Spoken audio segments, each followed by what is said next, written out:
Hi guys, and welcome to another video. And in today's video lesson we're going to be looking at grade 12 maths probability, tree diagrams, two-way tables, and the fundamental counting principle. And this question that we're going to be looking at appeared in the May-June 2019 paper 1 question 10, and it reads as follows. Bag contains 7 yellow balls, 3 red balls, and 2 blue balls. A ball is chosen at random from the bag and is not replaced. A second ball is then chosen.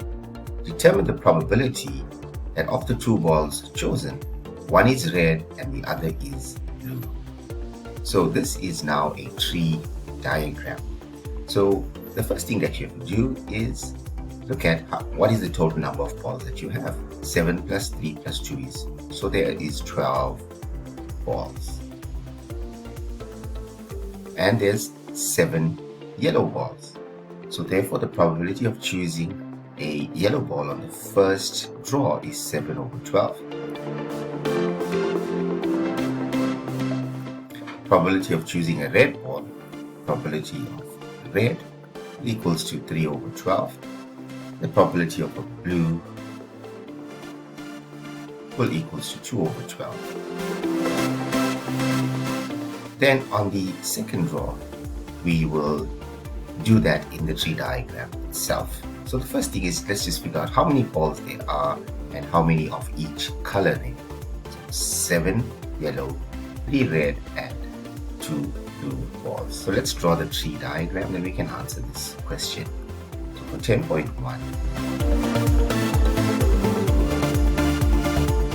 going to be looking at it as follows.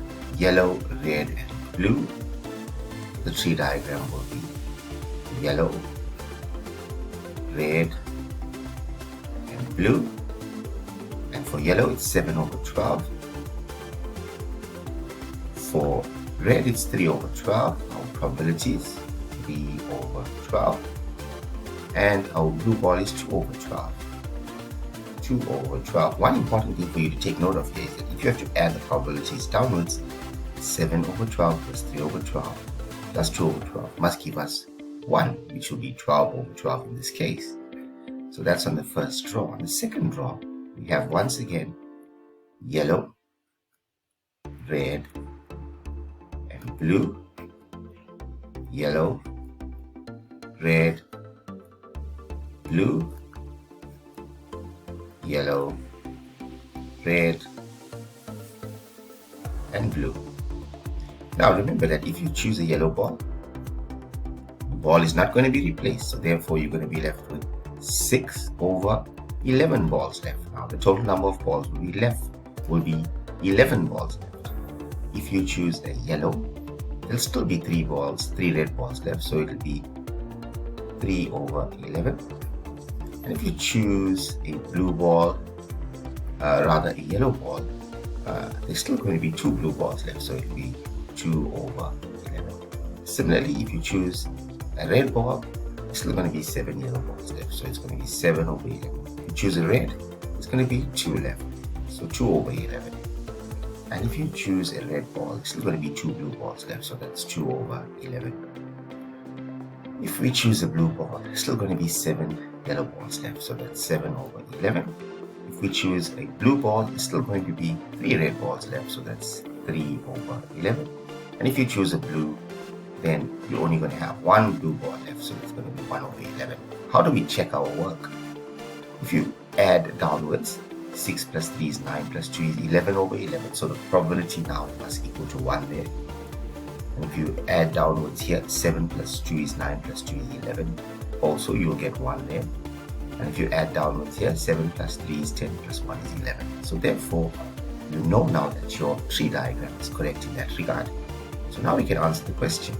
They say one is red and the other is blue. So we're looking at finding the probability of red or blue.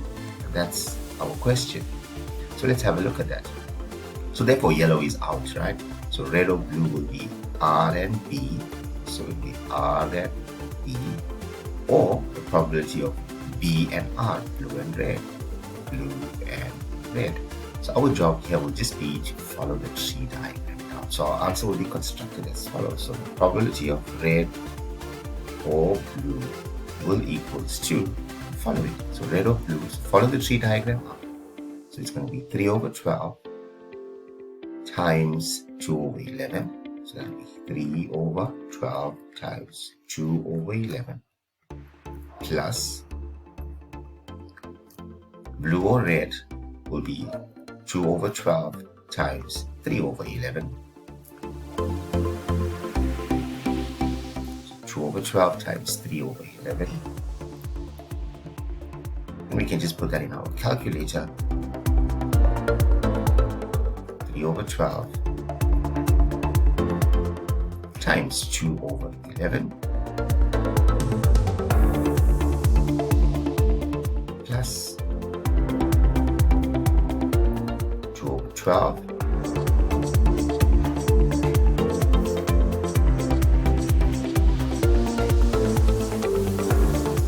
times 3 over 11.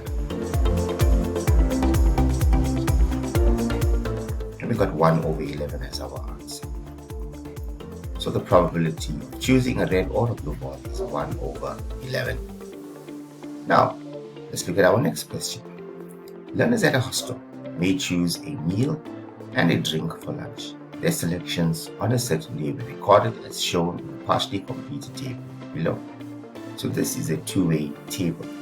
The drink, fruit juice, probability of fruit juice, bottled water, and here we got the meal will be a sandwich and pasta. But A, 30, and the total number of sandwiches chosen for that day is 200, and the total number of fruit juices is B, and we've got the total number of learners is 250. The probability of a learner choosing a fruit juice and a sandwich on that day was 0.48. So the probability of fruit juice and so F is for fruit juice and a sandwich is S is equal to 0.48. Our first question is calculate the number of learners who chose the fruit juice and the sandwich for lunch on that day. And that's for 1 mark. So basically, the total number of learners is 250.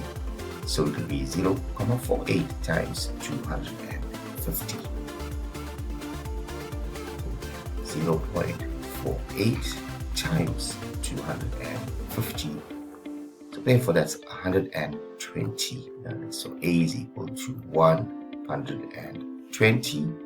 So therefore B will equals to 150. So our first answer there will be A is equal to 120. Now the next question says, is the choice of fruit juice independent of the choice of a sandwich for lunch on that day? Is the choice of a fruit juice independent of the choice of a sandwich for lunch on that day? Show all calculations to motivate your answer. Now, fruit juice is F and the sandwich is S. We are given the probability of F and S. So to work out independence, we need to show this probability of F and S equals to the probability of F times the probability of S. If the probability of F and S, fruit juice and sandwich, is equal to the probability of fruit juice times the probability of the sandwich, the events are independent. If it's not equal, then they are dependent. So we already given the probability of F and S, which is 0.48. So let's write that down first, 10.2.2. So we'll write down the probability of F and S is equal to 0.48. So let's work out the probability of F times the probability of S. What's that going to be equal to? The probability of a fruit juice. So the fruit juice is total is 150 over the total is 200. So therefore we're going to say the probability of the fruit juice is 150 over the total.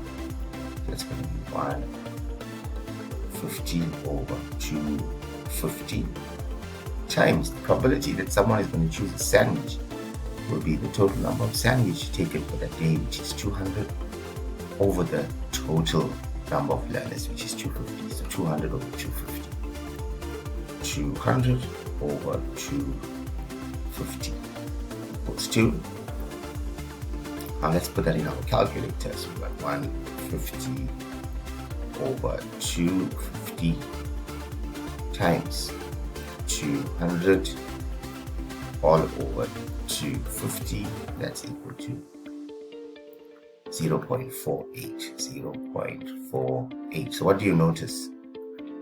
We can conclude that the probability of fruit juice and a sandwich is equal to the probability of a fruit juice times the probability of a sandwich.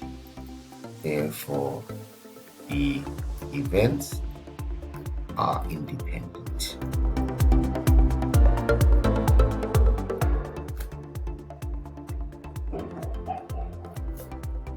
Now let's go look at the next question. So in question 11, it reads as follows.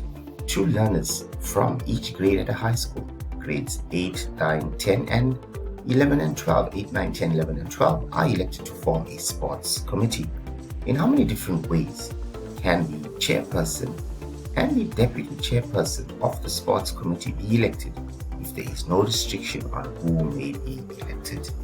Now, first of all, let us find out how many learners do we have in total here. So therefore, there's 2 learners from each grade, and there's 5 grades, 1, 2, 3, 4, 5. So therefore, the total number of learners is equal to 10. So n is equal to 10 learners. In how many different ways can the chairperson and deputy chairperson of the sports committee be elected if there is no restriction on who may be elected? So therefore, for this question, we'll answer it as follows. Remember now that to choose a chairperson, you've got 10 people to choose from, and then to choose the deputy chairperson, there'll be 9 people to choose from, because a person can't be the chairperson and deputy chairperson. So it'll be 10 times 9, which is equal to 90.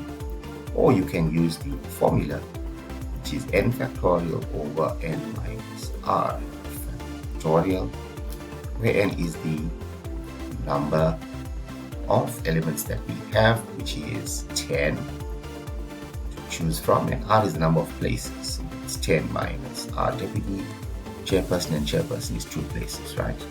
So that will give us 10 factorial over 10 minus 2 factorial. So let's look at that. So 10 factorial all over 10 minus 2 factorial, and that's equal to 90. Okay, 11.2. A photographer wants to take a photograph of the sports committee. In how many different ways can the members be arranged in a straight line if any member may stand in any position? So therefore, for 11.2.1, remember that there are 10 people, so therefore this will be 10 factorial. They can stand in any position, so that will be 10 factorial. 10 factorial equals to, right, so that's quite a big number there. So we got 3,628,800. Okay. 11.2.2. Members from the same grade must stand next to each other, and the grade 12 members must stand in the center. Okay, so now the best way for me to answer this question here is for me to draw a diagram. I said the grade 12 members must stand in the center, and the members from the other grade must stand next to each other. So therefore, my diagram will be as follows. So if I have to look at the grade 8, let's start off with the grade 8 here, which is these 2 learners are from grade 8, and they must stand next to each other. Then grade 9s, they must also stand next to each other. Then the grade 12s must stand in the middle.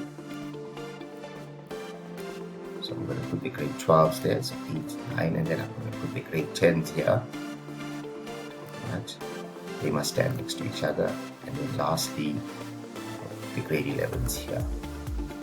they must also stand next to each other. So that's going to be 8, 9, 10, and 11.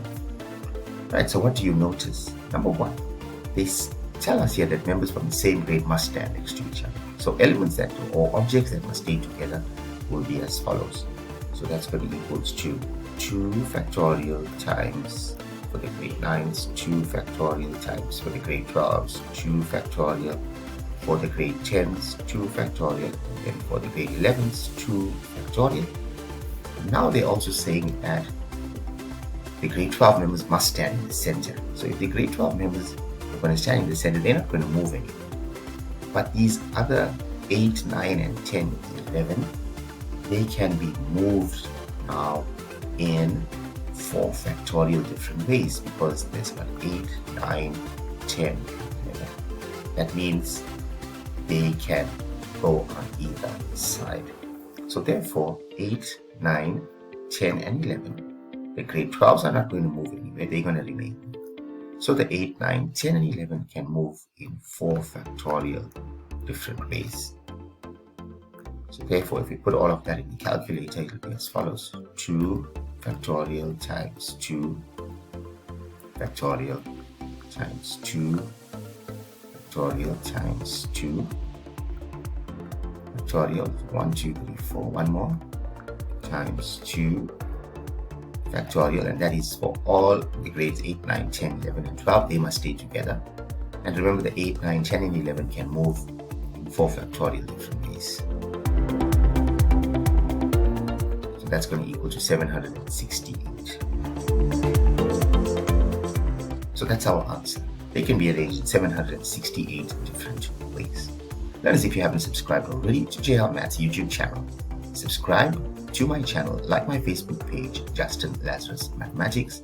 You can watch all videos in order of the work schedule on jlmaths.com. And I'll catch you in the next video.